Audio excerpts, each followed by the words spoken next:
Olá, seguindo aqui as nossas aulas sobre planejamento e controle da produção, vou só recapitular um pouco as duas últimas aulas que a gente viu sobre para que serve o planejamento e controle da produção, que a gente está denominando aqui PCP, mas também a gente tem que relembrar que a gente dividiu o PCP em três níveis, tá? Dividimos em nível estratégico, nível tático e nível operacional. Nas duas últimas aulas, além da gente ter explicado o que era PCP, para que ele servia, qual a função dele dentro da empresa, a gente discutiu também sobre o nível estratégico do PCP, tá? Então discutimos sobre o plano de produção, que é justamente a saída, né? O que resulta quando a gente termina esse planejamento estratégico dentro do meu PCP.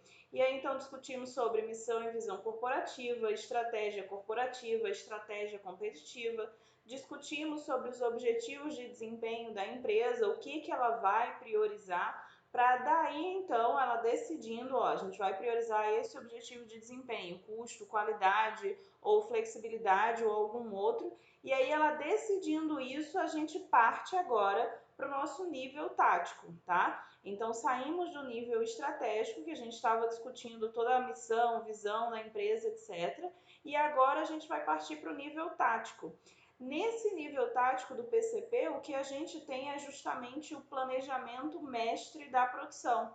E aí, o que seria esse planejamento mestre da produção? O planejamento mestre é o que faz a conexão entre o nível estratégico e depois o nível operacional, tá? Então ele está no nível tático ali, então ele justamente vai ter essa função aí de fazer a conexão.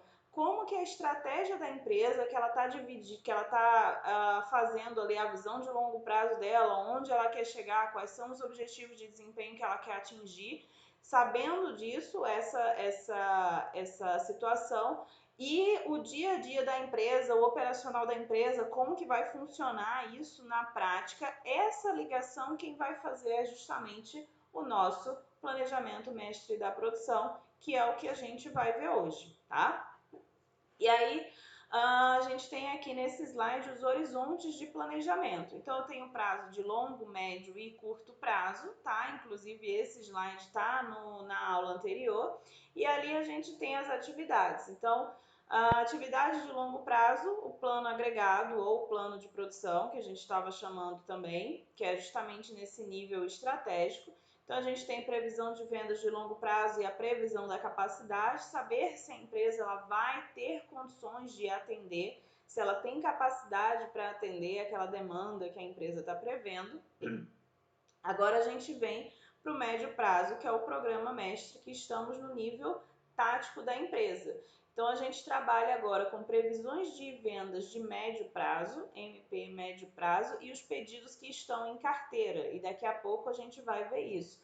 E para saber se a gente vai precisar aumentar essa capacidade, se a gente vai precisar diminuir essa capacidade, ou seja, aqui a gente já tem condições de gerenciar essa minha capacidade, tá? Antes a gente só via se a gente ia conseguir atender e tudo mais, e poxa, vamos pensar no que a gente pode fazer aqui. E aqui já começa no dia a dia, já começa um planejamento ele mais tangível, tá? Já começa as coisas elas sendo mais tangíveis, porque a gente não tem mais um horizonte de tempo tão longo como a gente tinha no longo prazo. E aí, no curto prazo, temos a programação detalhada no nível operacional, e aí vai ser justamente casar, né, os objetivos, o objetivo principal, perdão, seria justamente casar vendas e produção. Ou seja, à medida que eu tô conseguindo vender, é a medida que eu devo estar produzindo, e eu quero que essas coisas elas estejam na máxima sintonia possível, tá? Dentro do que for possível, dependendo, obviamente, de como que é a empresa. Então, no plano de produção, para recapitular aqui, o plano de produção geralmente é pouco detalhado, porque a gente está lidando com o longo prazo, e aí a gente trabalha com famílias de produto, tá? Então, ligação com a estratégia de produção para atingir os meus critérios competitivos, quaisquer que eles sejam para a empresa. O que é prioridade para a empresa? É custo, é qualidade, é confiabilidade, é rapidez, é flexibilidade? Qual que é o critério competitivo mais importante para a empresa? Quais são, né? Pode ser mais de um. E aí, nesse caso aqui, a gente tem justamente o planejamento agregado. Isso aí é longo prazo. Agora, o que a gente vai trabalhar na aula de hoje vai ser a nossa programação mestre, tá? Planejamento mestre da produção, que aí a gente já está lidando não mais com famílias de produtos, mas a gente já consegue agora visualizar os produtos finais. Então, lembra que na última aula eu estava lidando, por exemplo, famílias de produto alcoólico e não alcoólico, ou então cerveja, água mineral e refrigerantes. Então agora a gente já vai poder visualizar esses produtos finais. Então água, eu vou ter água sem gás, com gás, de 500 ml, de 300 ml, a gente já consegue visualizar esses produtos. Coisa que a gente só conseguia visualizar por família no nível estratégico, tá? E aí o meu planejamento, o meu programa mestre de produção, ele vai especificar itens finais que fazem parte das famílias definidas no planejamento agregado. O que seriam esses itens finais? Ó, pensa comigo. Se eu estou, por exemplo, vamos trabalhar continuando lá com refrigerante, por exemplo, trabalhar nessa área de bebida. Então, eu sei que, por exemplo, os itens finais, né? Antes a gente estava trabalhando só com famílias de produto, ou seja, é refrigerante, é cerveja, é água, agora a gente vai começar a especificar os itens finais. Se a gente pega, por exemplo, o refrigerante, quais são as matérias-primas, quais são os itens finais que compõem esse refrigerante? Então eu tenho água, tenho corante, tenho aditivo, tenho substância ali para dar sabor, etc. Então vou ter uma série de itens aí que devem estar especificados nesse meu nível tático aí, nessa programação mestre aí. Então, a partir do estabelecimento do meu programa mestre de produção, o sistema produtivo ele começa a assumir compromissos. O que seria assumir compromissos? Ele está apto a receber pedidos. O cliente ele está apto, olha, eu vou querer tantos produtos daqui a 3 meses, daqui a 4 meses. E aí a empresa ela consegue, tá? Ela consegue firmar esse compromisso porque ela já definiu quais são os itens que vão ser necessários para fabricar aquele produto ali, ok? Então a gente vem aqui nessa programação mestre aqui. E agora na programação detalhada, se a gente tivesse, daqui a pouco a gente vai avançar mais um pouco, mas a gente tem aqui na programação detalhada, no nível operacional, ordens de compra para os itens comprados, ordens de fabricação para os itens fabricados internamente e ordens de montagem, caso a gente esteja lidando com submontagens intermediárias e montagem final dos produtos definidos no plano mestre de produção, tá? Então a gente tem essas ordens aí que a gente vai ver em seguida, mas o que a gente vai focar mesmo aqui na aula de hoje é justamente essa programação mestre, tá? Então, como eu já tinha falado, o planejamento mestre da produção ele vai fazer a conexão através da montagem do plano mestre, que a gente vai chamar aqui de PMP, entre o planejamento estratégico de longo prazo e as atividades operacionais. Então, o que ele vai fazer, a função dele é desmembrar esses planos produtivos estratégicos definidos na etapa anterior em produtos acabados para o médio prazo, no sentido com o objetivo de direcionar as etapas de programação e execução das atividades operacionais da empresa, ou seja, que a gente estava vendo ali, ordem de montagem, ordem de fabricação ou ordens de compra, tá? Ele é justamente, lembra quando a gente vai falando de planejamento mestre da produção, a gente está falando de conexão. A gente está falando da conexão do longo prazo com a conexão de curto prazo, com o dia a dia da empresa, tá? Então, como resultado desse planejamento mestre, o que resulta a saída desse planejamento mestre, o meu output, é o meu plano mestre de produção, que a gente vai chamar aqui, como eu já tinha falado, de PMP, que ele vai formalizar as decisões tomadas quanto à necessidade de produtos acabados em cada período que está sendo analisado, tá? Então, o meu planejamento mestre da produção, ele possui basicamente duas funções. A primeira função seria a análise e validação da capacidade de médio prazo do sistema produtivo para atender a demanda futura, ou seja, poxa, o nosso sistema produtivo ele é capaz de atender essa demanda futura? Então vamos validar isso aqui, ok, que desmembra a estratégia de produção em táticas de uso para o sistema produtivo montado. Então, mais uma vez, o link aí entre longo e médio prazo. Já a segunda função do meu planejamento mestre, a gente implementando essa tática escolhida para o próximo período, a gente identifica as quantidades de produtos acabados que deverão ser produzidas de forma a iniciar o processo de programação da produção, que aí a gente tem agora o link entre o médio e o curto prazo, tá? Só uma observação aqui. Quando a gente está lidando com a produção, tá? Que a gente às vezes não, a gente é de outra, como vocês são de outra área, a gente às vezes não para pensar nisso, mas é o seguinte, se a gente tem, por exemplo, se eu quero fazer cadê aqui? Vamos pegar aqui, mais simples, caneta aqui. Se eu quero fazer essa caneta aqui, quando a gente está no nosso planejamento mestre da produção, eu não tenho que pensar apenas, olha, a gente vai fazer 10 canetas por hora, tá? 10 canetas por segundo. A gente não vai fazer, a gente não pensa assim. O que a gente pensa? Olha, eu tenho que atender uma demanda de tanto por mês, e aí para atender essa demanda de tanto por mês, vamos colocar aqui 10 canetas só para a gente começar a visualizar melhor. Eu quero atender 10 canetas, uma demanda de 10 canetas por mês, tá? Então, 10 canetas por mês eu vou precisar de 10 tampas, vou precisar de 10 tubos desses transparentes, vou precisar de 10 refis desse de tinta. Eu vou precisar de tantos ml de tinta para colocar nessa caneta. Então, a gente começa a pensar em quantidade para cada um desses produtos, tá? E aí, obviamente, a empresa ela não vai necessariamente fazer uma só caneta, vai fazer outros produtos, e aí eu tenho que ter essa quantidade de produtos acabados que deverão ser produzidos para que eu consiga atender essa demanda futura, tá? Então, o planejamento mestre da produção, ele se diferencia do meu plano de produção da etapa anterior, tá? Do nível estratégico, sob dois aspectos. O primeiro, o nível de agregação dos produtos, porque antes a gente estava dividindo os produtos em famílias de produtos, lembram? E agora a gente está dividindo em itens acabados, ou seja, eu sei quantas canetas eu vou precisar, eu sei quanto de material eu vou precisar para fazer cada uma daquelas canetas, tá? E a unidade de tempo analisada. Antes, no plano de produção, a gente estava analisando por meses, lembram? Que a gente estava fazendo, inclusive, na questão de, por exemplo, longo prazo para o PCP, a gente trabalha normalmente no horizonte de tempo de 1 ano, de 12 meses. Então, e agora a gente vai, nesse planejamento mestre, a gente está trabalhando por semanas, tá? Então, a gente começa a ver que o nível de agregação ele vai diminuindo.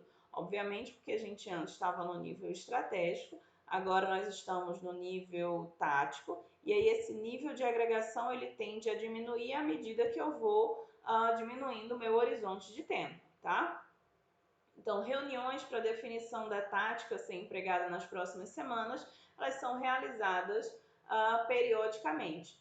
E aí, o que a gente tem aqui é que, por exemplo, essas reuniões realizadas periodicamente, elas consistem em verificar se, poxa, o que a gente estava planejando está realmente coerente, ou tem alguma coisa errada, ou a gente precisa mudar o curso desse planejamento, ou está tudo seguindo conforme o esperado e a gente segue, tá?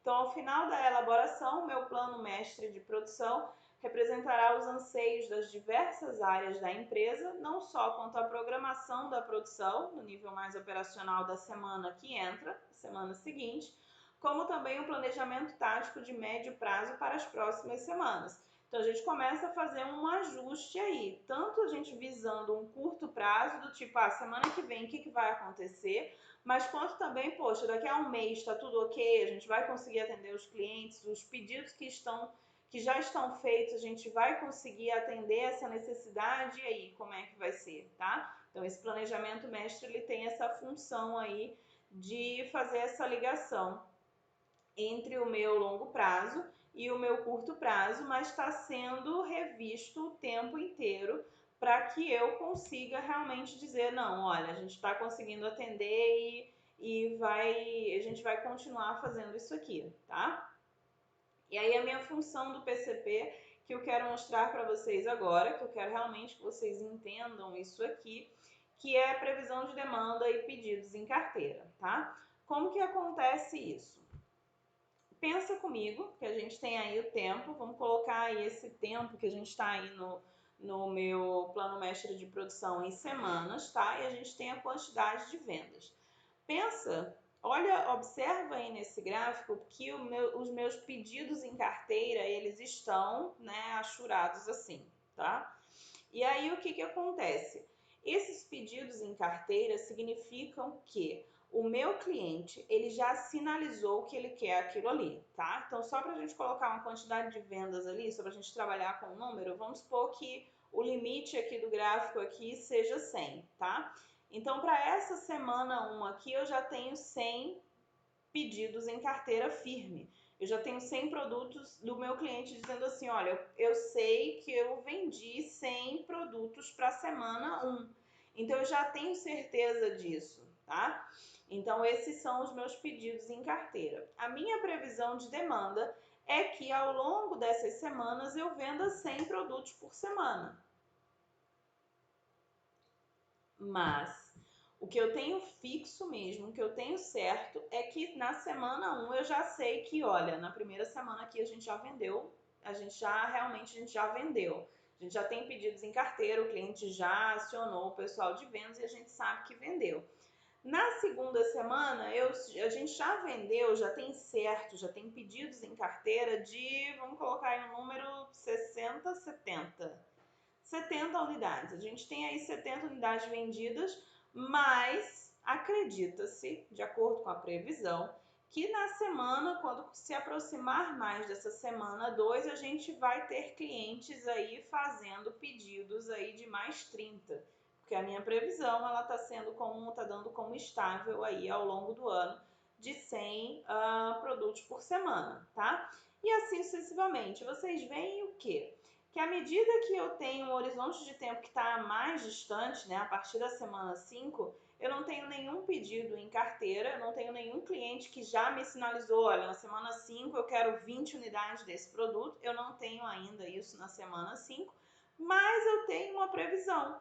E aí, por isso a importância da gente fazer essa previsão de demanda, tá?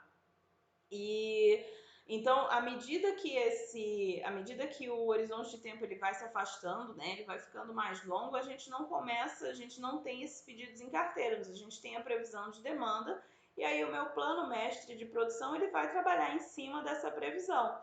E aí, justamente por isso, de acordo com, né, só ratificando o slide anterior, que a gente precisa rever isso aí periodicamente, rever esse plano periodicamente. Porque pode ser que, por exemplo, quando eu entre na semana 3, eu estava com uma previsão de vendas de 100 unidades ali, só que por algum motivo eu só tenho pedidos firmes aí de 80. Ou podia ser o contrário também, eu tenho apareceu uma super demanda aí que agora vai ser de 120 unidades na semana 4. E aí, como que a gente vai atender? A gente tem capacidade para isso? A gente vai terceirizar uma parte da produção? Como que isso vai funcionar, tá?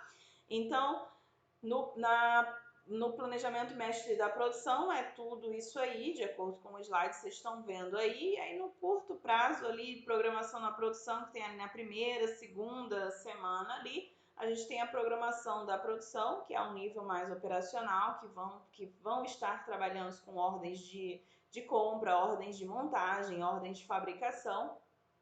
E dali na semana 3, 4, 5, até a semana 9 ali, análise e validação da capacidade. Justamente naquela questão de que, poxa, será que eu consigo atender essa demanda? Será que, poxa, teve um pico de demanda aí que surgiu que a gente não esperava? Poxa, vamos analisar isso aqui, a gente vai conseguir realmente atender? Ou o contrário, Pô, a gente estava esperando 100 para essa semana, mas só vieram 70. Será que na outra semana vai se repetir esse padrão? Será que a gente não tem que rever essa nossa previsão de demanda, tá? Então tem essas questões aí que devem ser pensadas. E aí, sabendo disso, tá? Uma das estratégias que a gente tem no nosso plano mestre de produção é nivelar a demanda. Como que acontece isso? Vamos com calma. Imagina, tá? Que eu tenho lotes de produção, lote de um produto A, pedidos de um produto A, perdão, pedidos de um produto B e pedidos de um produto C.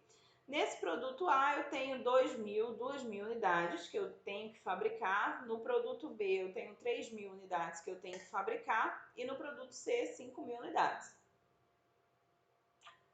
Até aí tudo ok. O que acontece?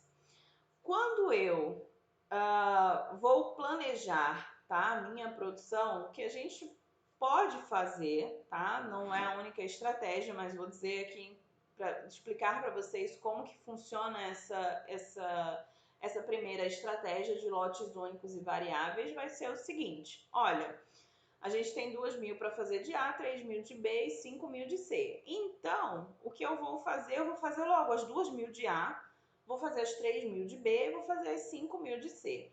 Por que a empresa pode adotar essa estratégia de fazer A tudo de uma vez, depois 3.000, depois de B tudo de uma vez, depois de C tudo de uma vez? Ela vai ganhar um tempo, tá? Que aí é justamente o que eu quero trabalhar com vocês agora também, que aí seria o setup. O que seria o meu setup? Seria um tempo de ajuste necessário entre eu fabricar um produto e outro. Aí você pergunta, como assim? Estou perdido. Me ajuda. Seguinte, imagina, por exemplo, tá? Eu gosto de dar muito esse exemplo com alguma coisa com cor, tá? Por exemplo, sei lá, com uma impressão com folhas, tá?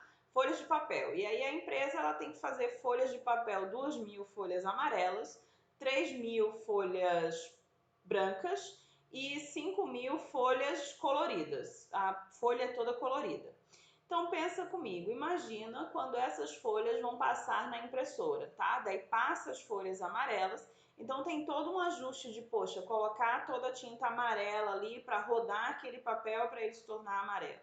Daí depois vai ter outro ajuste necessário para rodar os 3.000 produtos, né, com tinta branca. Então vai ter que ser trocado todo o refil de tinta necessário, todo o equipamento para, ao invés da tinta amarela, colocar a tinta branca ali. Esse tempo, tá? Esse ajuste, agora a gente estava fazendo amarelo, agora a gente vai fazer branco, esse ajuste leva tempo. E esse tempo de ajuste a gente chama na produção de setup.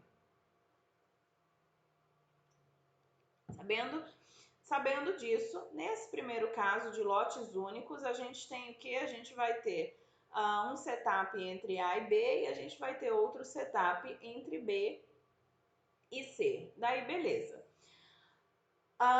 No segundo caso, que a gente tem ali lotes padrões de 1.000 itens, daí o que a gente estava fazendo ali? A empresa vai produzir C, depois ela vai produzir B, depois ela vai produzir C de novo, e aí até ela conseguir atender ali no total 5, 8, 10.000 unidades daquele produto, tá?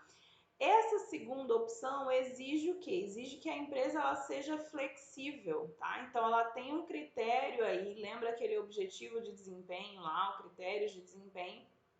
Ela tem um critério de desempenho aí de flexibilidade que nesse segundo caso ela consegue responder mais fácil à demanda, tá? E aí você pergunta, como assim? Pensa que, por exemplo, eu sou cliente dessa empresa, tá? Dessa empresa Papéis SA aí, e eu pedi 1.000 unidades de A, pedi 1.000 unidades de B e pedi 1.000 unidades de C. Aí, beleza. Pensa que eu pedi 1.000, 1.000 e 1.000. Se eu sou cliente e estou pedindo 1.000, 1.000 e 1.000, o que acontece? Eu só vou ter o meu pedido pronto quando terminar todos esses lotes únicos e variáveis para esse primeiro caso. Você fala, como assim? Ora, se eu pedir 1.000 de A, 1.000 de B e 1.000 de C, quando que eu vou ter o meu produto pronto? só depois de todo esse horizonte de programação do meu planejamento e controle da produção, tá? Então, por exemplo, vou ter que esperar, mesmo que eu não queira 2.000 unidades de A, vou ter que esperar 2.000 unidades de A ficar pronta, vou ter que esperar 3.000 unidades de B ficar pronta, vou ter que esperar 5.000 unidades de C ficar pronta para eu ter 1.000 de cada um. Beleza. No segundo caso, quando a gente está trabalhando com esses lotes padrões de 1.000 itens, o que a gente tem aqui? A gente tem que passou C, passou B, passou C e passou A nesse tempo aqui, tá? Depois de A ali, mais ou menos na metade ali do tempo, eu já vou conseguir atender esse cliente, né? Eu já vou conseguir ter 1.000 de cada um e olha, cliente, eu consegui entregar para você aqui, ao invés de entregar num tempo X ali, eu consegui entregar para vocês no tempo X sobre 2. Então, a gente tem aí esse critério de flexibilidade sendo atendido por essa empresa, tá? E aí, é justamente esse conceito de nivelamento do plano mestre de produção à demanda. Só que aí uma observação. Lembra que eu falei da questão do setup, que aí era o tempo de ajuste e a empresa ela poderia optar por essa primeira situação de lotes únicos e variáveis para não ter que fazer vários ajustes, tá? Nesse caso, no segundo caso de lote padrões de 1.000 itens, então tem C, ajuste, B, ajuste, terminou B, ajuste, e aí vai fazendo ajuste, que seriam os setups. Então, eu tenho uma maior quantidade de setups. Só que o que a gente vai ver nas próximas aulas, falando de planejamento e controle da produção, vai ser o quê? Que a gente tem um conceito de manufatura enxuta que ela tenta reduzir ao máximo esse tempo de setup e a gente tem ali algumas estratégias, algumas técnicas para a gente reduzir esse tempo de setup, ganhar a flexibilidade, se isso for um critério de desempenho importante para a empresa, tá? Então a gente aplica algumas técnicas dentro da produção para poder ganhar flexibilidade e aí não ter tanto sacrifício, digamos assim, não perder tanto tempo com esses ajustes necessários entre um lote e outro, ok? E aí, uma das limitações que a gente tem no plano mestre de produção à demanda, que é justamente, olha, onde se tinham 3 paradas de preparação de linha, tá? A gente vê ali no primeiro caso lotes únicos e variáveis. Agora a gente vai ter 10 preparações, uma para cada um dos 10 lotes padrões de 1.000 itens. Daí, beleza, a gente pode superar essa limitação justamente com técnicas para a gente tentar diminuir esse tempo de setup que a gente teria aí muitos setups na segunda situação. E aí, uma vez superada esta limitação, com a implantação das técnicas de manufatura enxuta, que aí vão permitir o aumento da flexibilidade e da produção em fluxo, através de polivalência, ajuda mútua, layout em serpentina, troca rápida de ferramenta, TRF, automação. Pelo menos, além disso, pelo menos 4 grandes ganhos poderão ser listados, tá? E aí a gente vai ver uma aula só para manufatura enxuta, que é a entrega just in time para os clientes, ou seja, quando o cliente precisa é que eu vou entregar para ele, não quando eu quero, ou não quando agora que é conveniente. Não, o cliente precisa quando? Então, ele precisa ele precisa amanhã às 11 horas. Então, amanhã às 11 horas é que eu vou entregar para ele. E aí, bem simplificado, seria essas entregas just in time. Redução dos níveis de estoque, porque agora eu vou entregar só quando o meu cliente precisar. Lotes padrões de produção, ou seja, tem lotes padrões ali de 1.000, 1.000 e 1.000, como está sendo estudado no segundo caso, e potencial uso do sistema puxado no abastecimento da linha. Segura essas partes aqui que a gente vai ver uma aula só para manufatura enxuta, mas só para vocês entenderem esse nivelamento do plano mestre de produção, a gente já vai dando uma pincelada nesses conceitos que são necessários por agora, tá? E aí a minha montagem do plano mestre de produção. Para facilitar o tratamento das minhas informações e informatizar o sistema de cálculo das operações, O plano mestre de produção emprega-se tabelas de dados com informações detalhadas, período a período, com o item que será planejado. Então, nessa montagem do meu plano mestre de produção, eu tenho ali as informações que são necessárias: demanda prevista, o recebimento programado, estoque em mãos e quais estoques estão projetados, a necessidade líquida, e com isso eu tenho o meu plano mestre de produção. Eu vou gravar outro vídeo só a gente fazendo esse plano mestre de produção, mas para adiantar esse plano mestre de produção, tá? A gente faz uma dinâmica em sala justamente com esse plano mestre para vocês elaborarem esse plano mestre aí, tá? Eu vou gravar um vídeo mostrando esse plano mestre, mas a gente vai fazer uma dinâmica em sala quando a quarentena, quando a gente sair da quarentena em algum momento, para a gente entender aí como que funciona essa dinâmica do nosso plano mestre de produção, tá? Então é isso. Essa parte do planejamento mestre da produção, ela é bem mais enxuta do que as outras. E aí a gente vou gravar o vídeo falando sobre just in time, sobre manufatura enxuta, e depois outro vídeo falando sobre a programação da produção. E aí a gente fecha esse assunto com dinâmica em sala, ok?